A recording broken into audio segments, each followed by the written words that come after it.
Alrighty, we are now on the record. I'd like to be the first to welcome each and every one of you to the Gen Z Speaks podcast. I have the incredible honor of introducing a bit of a legend here in Florida, Representative Michele Rayner from District 62 is here with us this afternoon, and we're just gonna hop right in. Alrighty, how are you? I'm good. Thank you for having me. It's so good to be here. And thank you for also working with my crazy schedule to make sure I can come on and talk with you.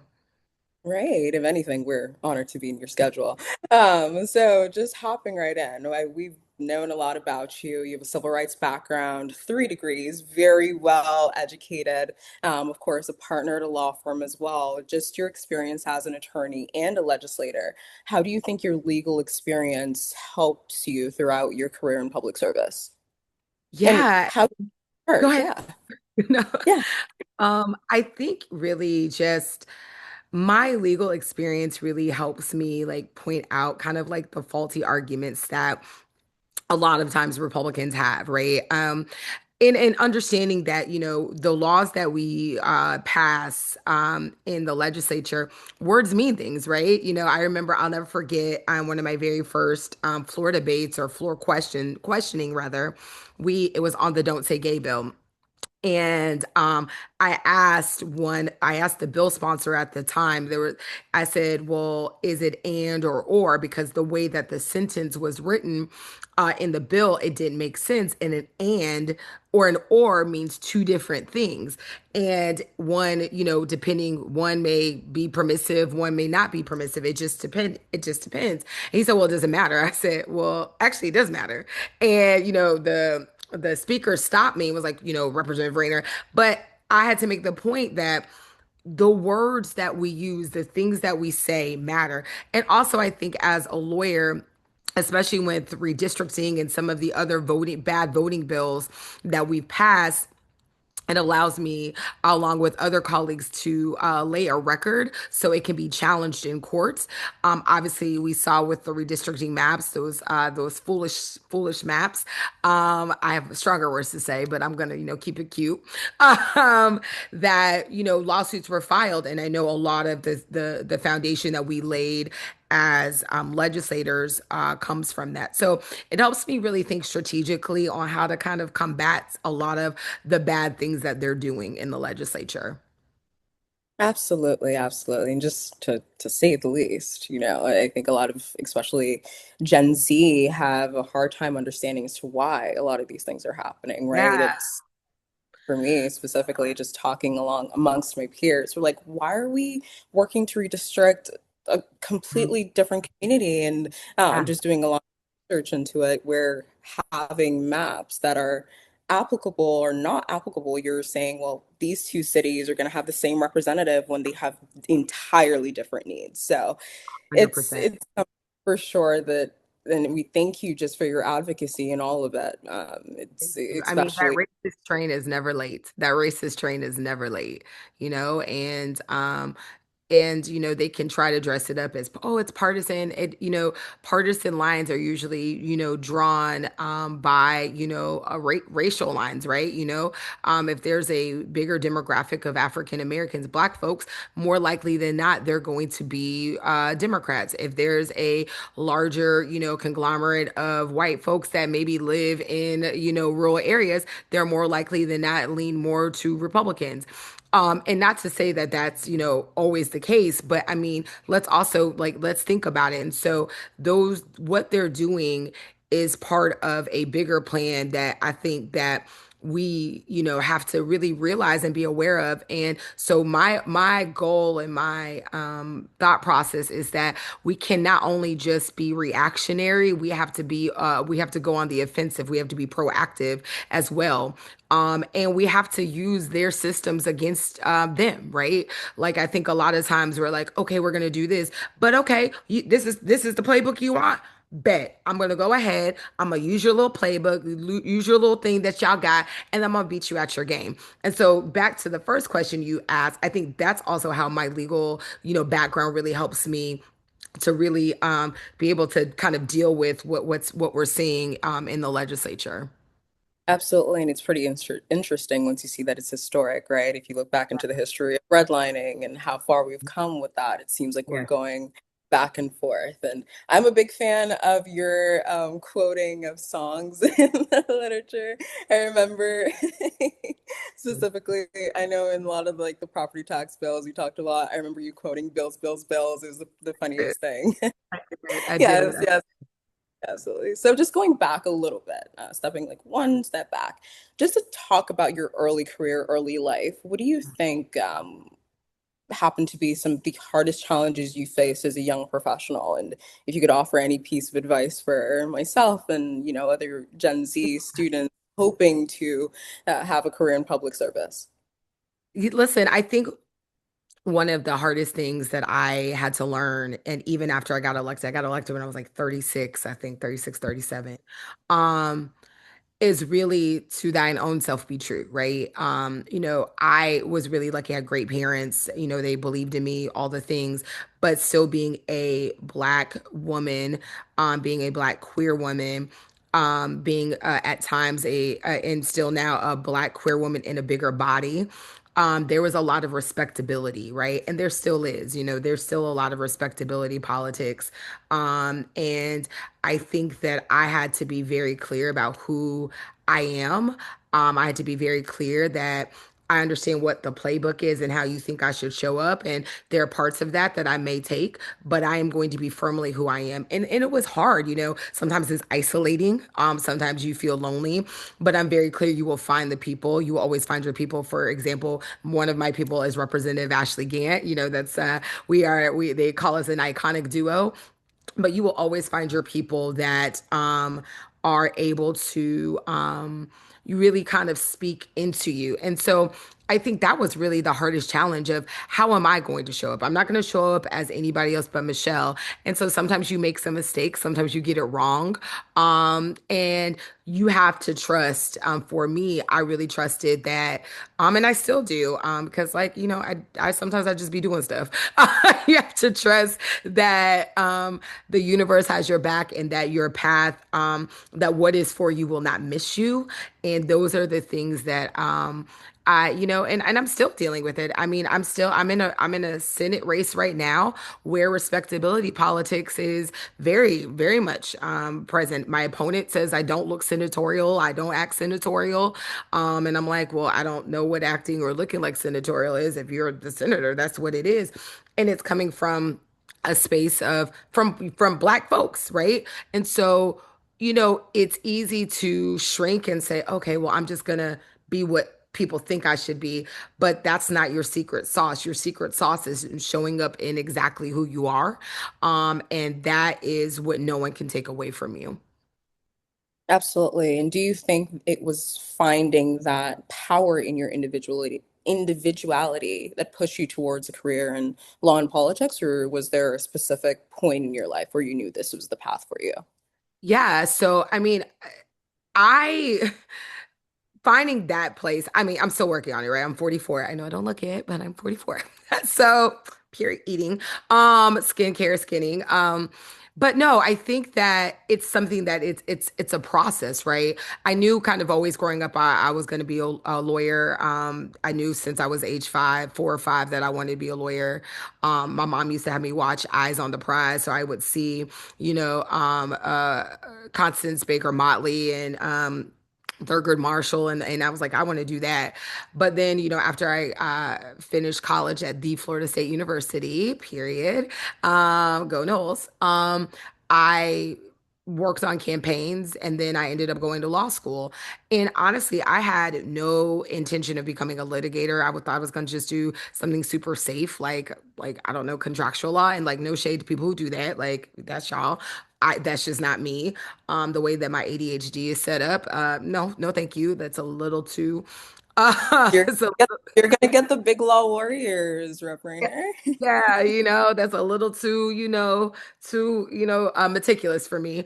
But honestly, I didn't even really think about public service, really. I mean, I thought about it always kind of in the back of my mind, but never seriously until 2020 when attorney Benjamin Crump was like, hey, I think that you should run for office. And I was like, but no, why would I do that? And it was a black district. And at that time I was married to my ex-wife. And I was like, okay, I'm black and I have a wife and this and this. And I had all of the reasons why. And it was really a story of mentorship that, he was like, really challenged me to do this and basically wrote me a check and said, when you're brave enough to run for office, cash this check. And so it was really someone challenging me to do that. And it's really through kind of just my journey of being a lawyer and being in public service and having a nonprofit, Justice Over Everything.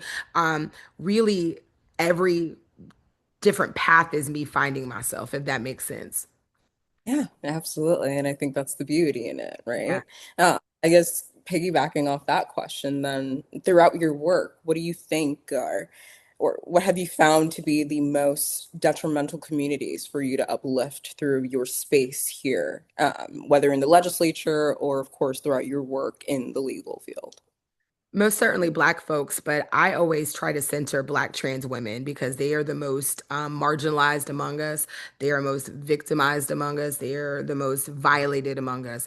And, we say, I think it's like all boats rise, when all tides rise, boats rise, whatever the quote is. But basically, if Black trans women are safe and if they are cared for and if they are, thought about in policy, then we're all going to be fine.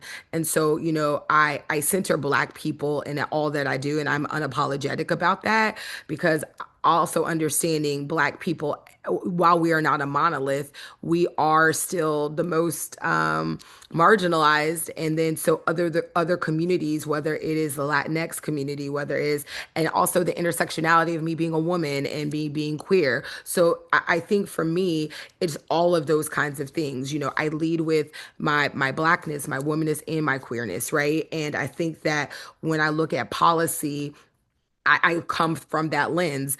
And so I'm not ever shy about saying how this will affect a marginalized community, even if it's not a marginalized community I'm a part of, whether it's the immigrant community, whether it is, I know we had some terrible like bills targeting Asian people a couple years ago. So I think understanding that if we're not safe, then our siblings and other groups are not safe either. Yeah, absolutely. You've hit the nail right on the head right there. So, just going through your work, and of course, after this, I'm probably going to need you to drop the skincare routine because 44, I mean, they say black don't crack, but wow. Uh, Drink so, water and through, mind your business and leave these stupid men alone. Even though I'm totally queer, so I'm back dating like several of them, and there's like ugh, disgusting. That's another topic for another day, though. well, I got my wallet right here, so let me drink Yes, that yes, water. yes, yes, yes, yes. I have my good sister, Smart Water right here. Okay, as long as it's not Dasani, we got Oh, it. oh, absolutely not, absolutely not. Can't have that. Yeah, no, absolutely. So, throughout your entire career, I know, like long trajectory. What memory do you have of just a specific policy or something that you've done to impact either one community or one person differently? Yeah, I think everyone's gonna think I'm gonna talk about the social media bill. There was, and I'm not. It is. I have two, and they're super quick. One is the urban agriculture bill, which I'm really, really, really like into food insecurity, into food justice. I think access to healthy food, fruits and vegetables is really like a social justice issue. So myself and Senator Rousseau, we were able to pass a bill that allows certain communities to have urban agriculture. And so one example of that is the St. Pete Youth Farm in St. Petersburg, and being able, that bill allowed them to build on the work that they're continuing to do. And, I am hopeful as I get to the state senate to continue that work. The other thing is that a patient care attendant bill. So basically, it's the PCA bill. It allows people to have apprenticeship training as they're becoming CNAs. Usually, when they take a CNA course, they are not able to work. And a lot of times, the people that become CNAs, they need to work, like they need to work. And so it provides it's an ability for them to earn money, for them to have apprenticeship hours while they're taking the CNA class, and for them also to be able to maintain their lives. And so we've seen a lot of good work come from that. So I've been really excited to see that. So those are the two things that kind of just pop out to me. I'm sure that there's more, but those are at top of mind right now. Absolutely. Do you have a story of someone that you've like spoken to that has Yeah. specifically? Yeah. Yeah, so the PCA bill, I was at a nursing home in St. Pete and I was talking to the administrator and we were talking about the PCA program and a young woman comes to like, oh, they were like, well, she was a part of this program. I said, oh, okay, cool, and she was just like, oh my God, thank you so much. Like, and she just shared with me how much it changed her life and how like, she started as a CNA and like she is now on the trajectory to become an RN. And she was like, it literally changed the way that the way that my life was going. And I've actually had a couple of different stories, or even people even just reach out to me like via email, some on social media. And I'm just like, okay, cool. Like, I'm so, like, what I try to do is policy that makes sense, policy that touches everybody. And that particular bill, I passed it with a Republican, and I am surprised the governor signed it. Probably because, but it's probably because the Republican that I passed it with. Whatever. But I think that good policy is policy that can touch lives of everybody, no matter where they're at, right? No matter if they're Democrat or Republican, black, white, whatever you are. And so, that has been really, really, just like amazing to see, and so amazing to see how work that you think maybe is just kind of like doesn't mean, and you're like, okay, this is a good bill, but to see your bill in action, not like we're changing a line of a statute, but actually seeing your bill in action, really affecting people's lives, allowing them to make their lives better and make their families better. And I think everybody wants that. Yeah. And I think from the outside lens, right, it's always, well, okay, I'm seeing like 16 bills on the agenda tonight. Like, and I Mhm. know for you, probably so incredibly exhausting because you're seeing 60 different ones Yeah, from some renaming a highway or airport or correct. which Foolishness. Yes. even talk about your advocacy on that as well, especially in the West Palm Beach. But yeah, just going from that to something as impactful as that. So again, we thank you for your advocacy and just all the Oh, work that you can do. I appreciate So just hopping off that or jumping off that, essentially when we talk about policy, right? You know that you're that. incredibly passionate about that. What do you think are some of the biggest gaps between policy oriented work or like the policy that are implemented currently in the communities that they actually face? Listen, I think a lot of lawmakers don't realize that policy is personal, right? And I think that I'm tired of bills that say, oh, we're going to fix the trust in the state's code because some corporate, like that was a bill because some corporation can't whatever.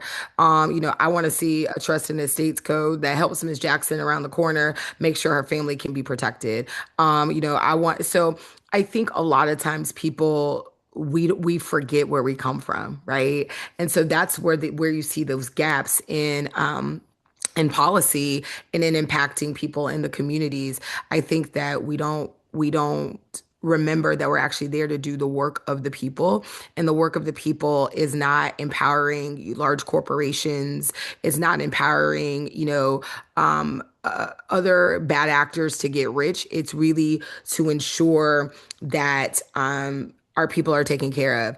I mean, here's the thing. Everything we do, and I have this quote, and I'm trying to think of it.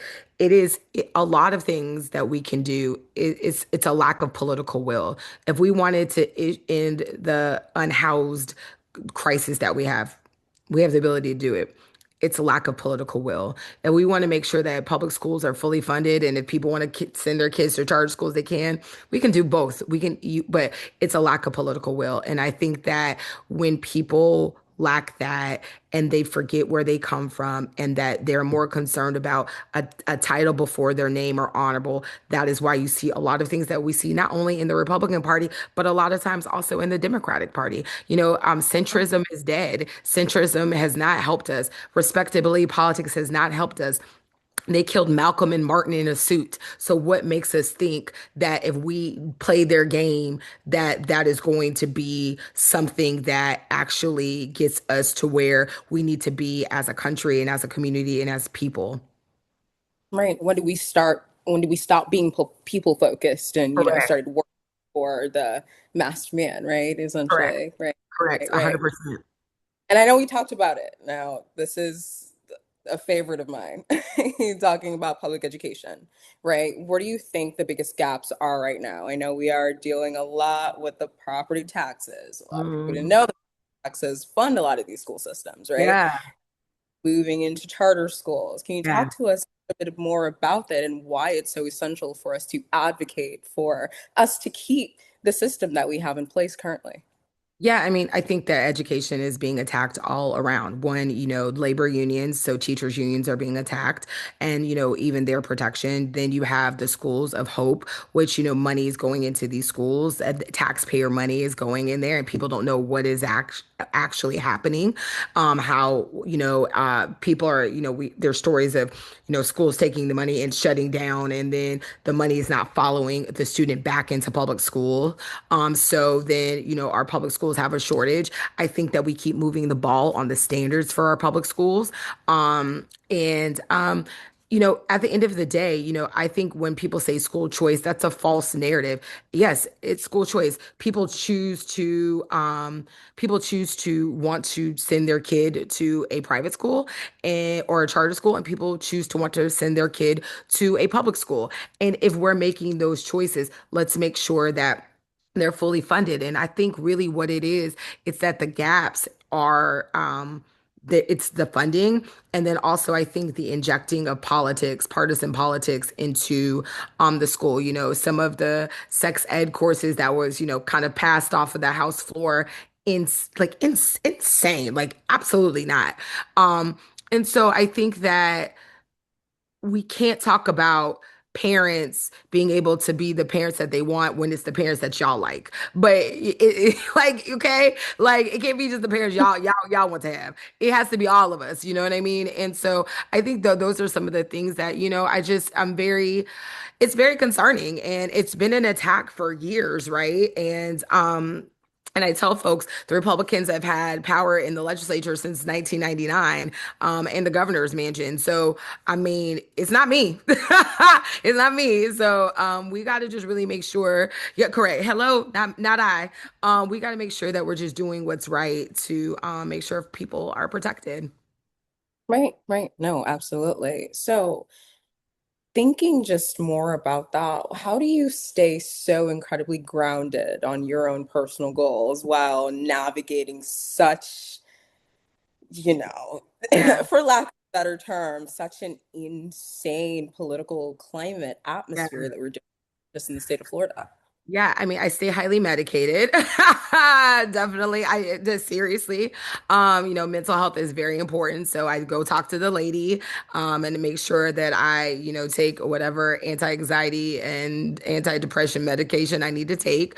And I'm very open about my mental health journey. I think that also I have, people in my life who are not yes people. I have people who are actual real friends, even, consultants of mine, people that help me get elected. No one's a yes person in my life. And while my parents are no longer here, they've both transitioned. They poured so much into me. And so I keep that. And I think that I don't take myself too seriously, right? Like I know the work that I do is very serious work, whether I'm in the courtroom, whether I'm in the legislature, whether I'm dealing with my nonprofit, but I'm also like I'm just a girl that eats a girl dinner with cucumbers and tin fish and some lettuce, and hopefully can get through an episode of The Hunting Party. Like, so I think that it's the balance of just being just being very clear. And I think the other thing that keeps me grounded, I'm very clear about why I'm doing what I'm doing. I'm very clear about the mission. I'm very clear about um, the purpose. And I'm also very clear that when my time is done being elected, y'all got it. Like I don't need to have like no thank you. Y'all got it. And so I don't hold that so close that it becomes everything that who I am, right? I am a Jack Leg Flores. Like I do flowers. I got flowers I gotta arrange back there. Like I do, so like I have other things. I have a life that is that I was very active in as in the community before I got elected and what I'll continue to do. Yeah, yeah. How do you stop yourself from feeling powerless, though, in those days where it feels like you're the only one speaking up for something that's everyone seems to be agreeing with, and you're like, oh, well, actually, Yeah, I think that's okay. And I think just even for the yeah, large of Gen Z, right, when we feel yeah, so powerless in our own communities, when we see all yeah, these for things sure. happen in the legislature, and we feel like all we can do is, we can have a protest or we can mobilize and we can speak about it. But at Right, the end of the day, it's their decision, right? right, right. No, I mean for sure. I mean, I scream a lot. I do a lot of screaming. And but really, I think that when you sit with the feeling of what it is, right? I think that you cannot ignore that, like, this is trash, right? Like, this is actually awful. You sit with it and you deal with it, and then you get up to fight another day. Like, I'm a big believer in organizing, I'm a big believer in mobilizing, I'm a big believer in finding a political home, and I'm a big believer in voting. And finding a political home isn't necessarily a political party. It can be an organization like your organization. It could be an organization like mine, Justice Over Everything, or the NAACP, whatever your jam is. Do that. And I know that Chris Brown is normally canceled, but he had one good thing he said. He said, you're standing outside the club hating, and you can't even get in. And really, this process. We're outside the club hating, but we're not organizing, we're not mobilizing, we're not finding a political home, and we're not voting. So I understand, like, we can have the pain of sitting with all the things that we're seeing, but we also have to continue to do the work, because I say this as an elected official. Elected officials will not save you. Elected officials will not save us. Liberation is not coming from an election. Liberation is coming from actually the people doing the things, organizing, mobilizing, finding a political home, and then, of course, voting like minded folks into office. But if we're not doing the first three, and that takes the people, like, it doesn't matter. And so I think that we have to be like super, just super like aware of that and cognizant of that. You know what I mean? Like, that's just kind of like how I kind of keep going. Yeah, no, absolutely. And then just to talk about your work with, of course, the NAACP yourself, right? Serving as local counsel. What responsibility do you think comes with being such a public voice, right? How do Yeah. you navigate that balance of, well, okay, this is absolutely enraging, not just for me and my homegirl, but Yeah, me and my me and my community, homegirls were very upset. right? But still keeping, I guess for lack of a better term, that professionalism, right? I think most of the times Yeah. it's as basic as that of like, okay, I'm gonna walk into this room and not allow myself to be, angry at this person, even though they Yeah. made that little point Yeah. last week that I really like. Yeah. How do you do that? Yeah, it's balance, right? And so I think that there's a place for righteous anger. I have seen my debates, you've seen Representative Gantz debates where it was very clear we were pissed, right? And I can still be pissed and still use my words and still use my education, but also let folks know, like I don't stand for this. And so it's a balance. It's a balance of winning, of knowing strategically when to hide your emotions and when to allow those emotions to be on display. And I think that, I've continuously learned that, right? Because a lot of times I want to be like, who are you talking to? Who are y'all? Like, what do y'all have going on? Because, like, I know, like, from that movie, I know that can't be who I think it is. Like, that's how I feel. Like, I know that can't be who I think it is. And so you have to just really be strategic and really balance. But there is space for righteous indignation and righteous anger, and there is space to kind of sit and be like, okay, this is what it is. And you have to know how to balance that. And some days I get it right, some days I don't, and some days I fall short, and some days friends will be like, take that off social media. I was like, but if they're more concerned that I said this word, that take it off. I was like, okay, okay, okay. But so and then I have, the people in my life that I vent to and I talk to them about it. So and say all the things. And even if they're like, I really don't understand what you're really talking about, but I know you're really upset. So just go ahead and like, share with me. Yeah, yeah, and I know it's probably also you feel the pressure of, well, I'm setting the example for the people to come after me, Yeah, right? yeah.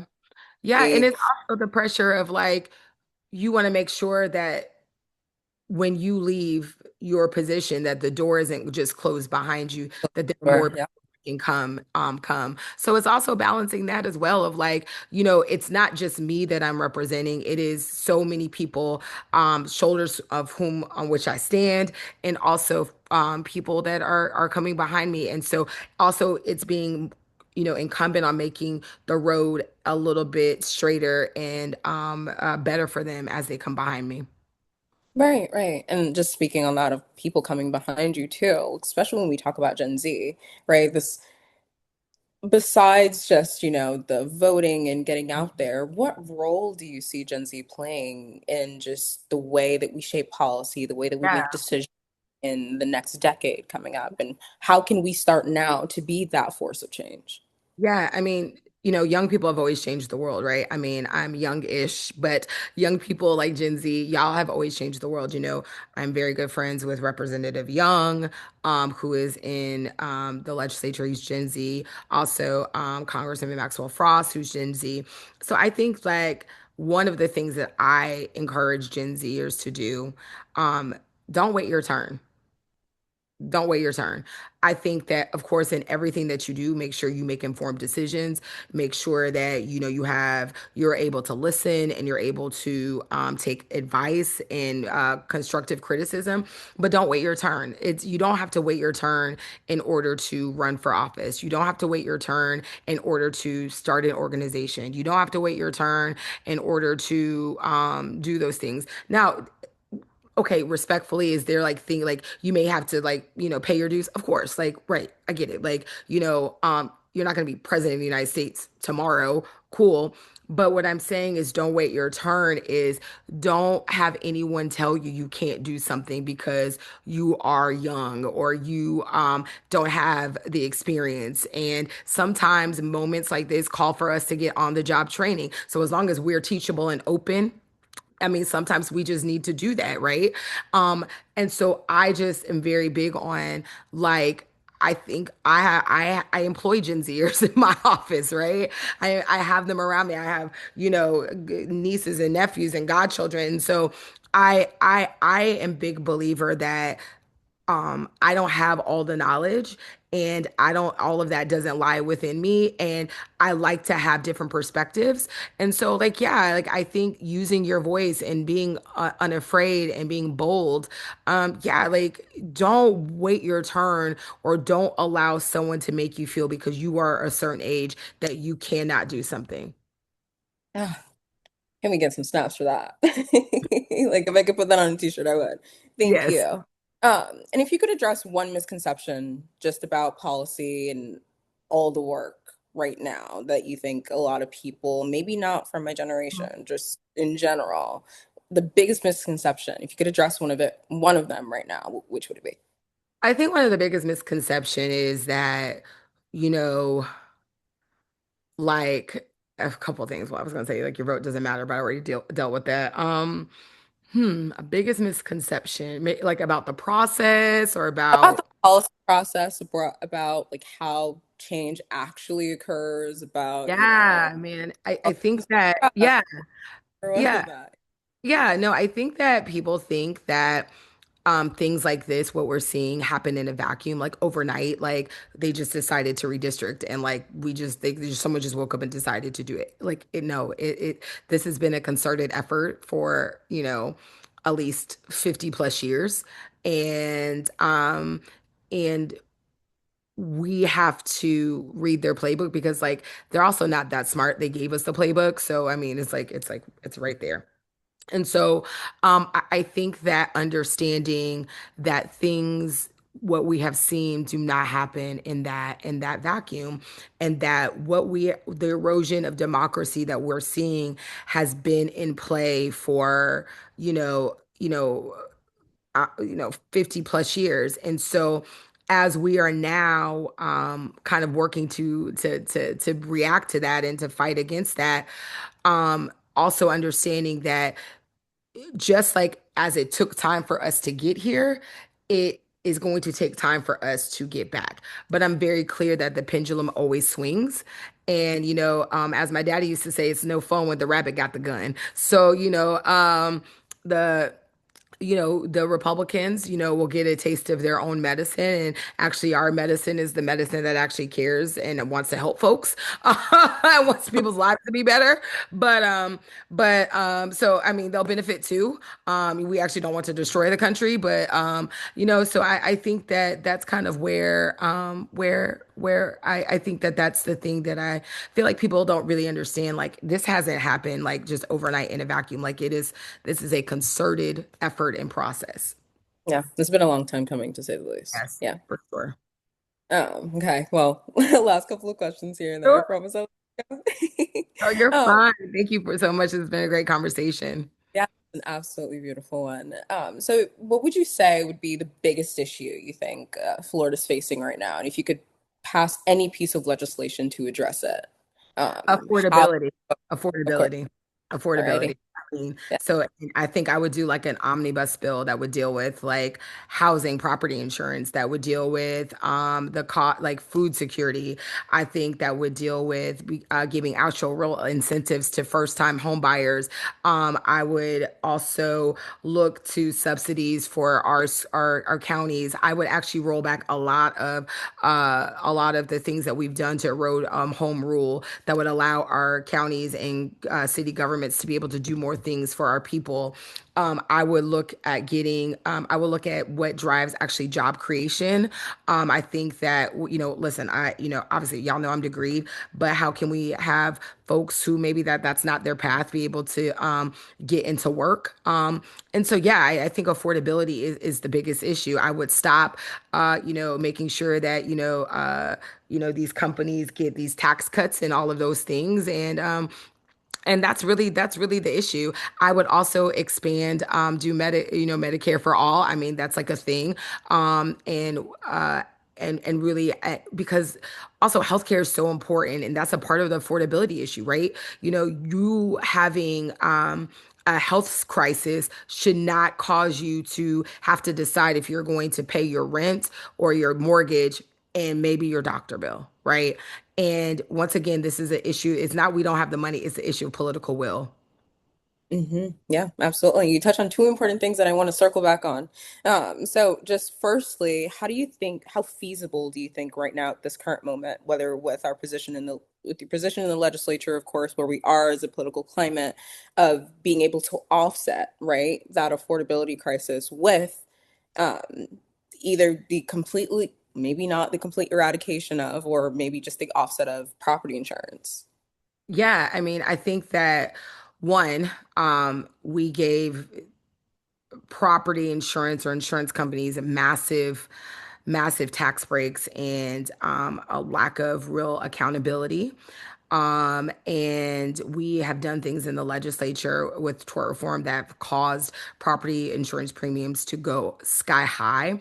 And we've limited folks' access to the court. So I think that one of those things, as you roll that back, you see that property insurers know, like, they can kind of do what they want to do, right? We've been hit by massive hurricanes, in 2024, and there's still people in district here that still are dealing with their insurance company of trying to fix their house, and their insurance company is playing games because they know that there's really no oversight. There's really nothing that no accountability. So I think that we have to bring accountability back, and we have to roll back some of these really terrible policies that the legislature passed and said, oh well, the market's going to course correct, and it really hasn't. It really hasn't. And it hasn't done it for the folks who are the most economically challenged. Yeah. And beautiful. And speaking is also something that you mentioned earlier, just the emphasis of home rule, right? Yeah. How important would you say it is for local municipalities to, especially with the conversation of property taxes, right? Yeah. And that's where they get their funding for just normal operation. Yeah. Yeah. Yeah. How essential at this point do you think it is for them to not lose those powers when it comes to, orchestrating their community needs and, of course, finding the ways to assist in that? I mean, I think home rule is actually like at the crux of everything that's important. I mean, so local government is always closest to the people. In Tallahassee, they always say we don't want Washington coming to tell us what to do, but y'all have no problem telling a local government what they need to do. And you got to understand, Pinellas County is here and Hillsborough County is across the bridge, and they're two separate counties, two separate needs, and we're enacting something across the board that and not allowing our counties and cities to be able to do the things they need to do for our people. And we have spent, the legislature has spent years upon years attacking and eroding home rule and really handcuffing our cities and our counties from being able to do the things that they need to do for their communities, Amy. And we just saw it in this past legislative session with this stupid DEI bill, right? That, counties and cities can't have quote unquote DEI. And the bill sponsor, who is a white man, is the actual, poster child of DEI, someone who didn't earn it, as he called it. In the words of Cardi B, like it's right here. It's right here. So Yeah, I think home rule is at the crux of everything of how good government should work. yeah. No, absolutely. Thank you so much for that. And lastly, I think it's been such an amazing conversation. Again, thank you. Of course. Just if you could speak directly to any young person, whether in the state of Florida or just in general, who feels unseen, unheard, or just is really unsure about their power just in any space that they're in, what piece of advice would you offer? Oh, this is a good one, Ashley. Oh my goodness. Hmm. Now I'm trying to think about like when I was like, in my 20s, what I would want to know. Young intern. Um, When you intern, what would you like to hear? yes, if I was in college in 20s, I think that a young intern, I think that, hmm. So, oh, this is a good one. I did not think you should have gave me these questions beforehand. um, how there's so much, but I would say that, and it's a quote by Toni Morrison, and I'm going to expound on it, that you are your best thing, that your Mm, power lies in you being exactly who you are, showing up exactly how you show up, and do not let anyone tell you that the way that you show up and the way that you present to the world, and of course you're going to grow and you're going to change, but your most authentic self isn't powerful, because there are literally people waiting on you, whoever you are, to interact with them and to change their lives. And so I think that that is really the thing that I wish I would have known, because a lot of times, I know for me, I spent a lot of my young life, especially professional life, trying to mold myself after what I thought I should be instead of just being who I was, and knowing that that mm, was more than okay and more than good enough. In fact, that like I'm a bad bitch. I don't know if I'm allowed to cuss, but whatever. But knowing like I'm a bad bitch and like I'm gonna be who I am. And I think that is the thing that I would share with any young person. Walk in rooms like you belong there. Walk in rooms, sit down at the table like you belong to sit there. And if you don't like the table, make another one. mm. I have nothing. Like, I'm gonna like set that as my alarm in the morning so that I can hear that in the morning when I wake up. I'm like, okay, yep, okay. Referender said I have to do this, so I'm gonna do this now. 100%. Correct, Uh, correct, correct. well, thank you so, so much Yes, for being of with course. us this afternoon on the Gen Z Speaks podcast. I'd like to the first to say that you I cannot tell you how many gems you've dropped throughout just our conversation today. Just thank you. Thank you so very much. And with that, until next time, you guys, I'll see you. Bye. Take care. Thank you.